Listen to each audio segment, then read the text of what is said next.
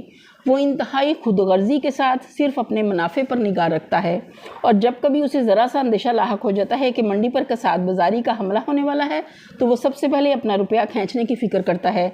اس طرح کبھی تو محض اس کے خود غرضانہ اندیشوں ہی کی بدولت دنیا پر کساد بازاری کا واقعی حملہ ہو جاتا ہے، اور کبھی دوسرے اسباب سے کساد بازاری آ گئی تو سرمایہ دار کی خود غرضی اس کو بڑھا کر انتہائی تباہ کن حد تک پہنچا دیتی ہے۔ سود کے یہ 3 نقصانات تو ایسے صریح ہیں کہ کوئی شخص علم معیشت سے تھوڑا سا مس بھی رکھتا ہو ان کا انکار نہیں کر سکتا کہ اس کے بعد یہ مانے بغیر کیا چارہ ہے کہ فی الواقعی اللہ تعالیٰ کے قانون فطرت کی روح سے سود معاشی دولت کو بڑھاتا نہیں بلکہ گھٹاتا ہے۔ اب ایک نظر صدقات کے معاشی اثرات و نتائج کو بھی دیکھ لیجئے۔ اگر سوسائٹی کے خوشحال افراد کا طریقہ کار یہ ہو کہ وہ اپنی حیثیت کے مطابق پوری فراخ دلی کے ساتھ اپنی اور اپنے اہل و عیال کی ضروریات خریدیں، پھر جو روپیہ ان کے پاس ان کی ضرورت سے زیادہ بچے اسے غریبوں میں بانٹ دیں تاکہ وہ بھی اپنی ضروریات خرید سکیں، پھر اس پر بھی جو روپیہ بچ جائے اسے یا تو کاروباری لوگوں کو بلا سود قرض دیں، یا شرکت کے اصول پر ان کے ساتھ نفع نقصان میں حصے دار بن جائیں، یا حکومت کے پاس جمع کر دیں کہ وہ اجتماعی خدمات کے لیے ان کو استعمال کرے، تو ہر شخص تھوڑے سے غور و فکر ہی سے یہ اندازہ کر سکتا ہے کہ ایسی سوسائٹی میں تجارت اور صنعت اور زراعت ہر چیز کو بے انتہا فروغ حاصل ہوگا، اس کے عام افراد کی خوشحالی کا معیار بلند ہوتا چلا جائے گا، اور اس میں بحیثیت مجموعی دولت کی پیداوار اس سوسائٹی کی بنسبت بدرجہ زیادہ ہوگی جس کے اندر سود کا رواج ہو۔ یہیں پر ہم اپنے لیسن کا اختتام کرتے ہیں۔ وآخر دعوانا ان الحمد للہ رب العالمین۔ سبحان ربک رب العزت عما یصفون وسلام علی المرسلین والحمد للہ رب العالمین۔ آمین ثم آمین یا رب العالمین۔ السلام علیکم ورحمۃ اللہ وبرکاتہ۔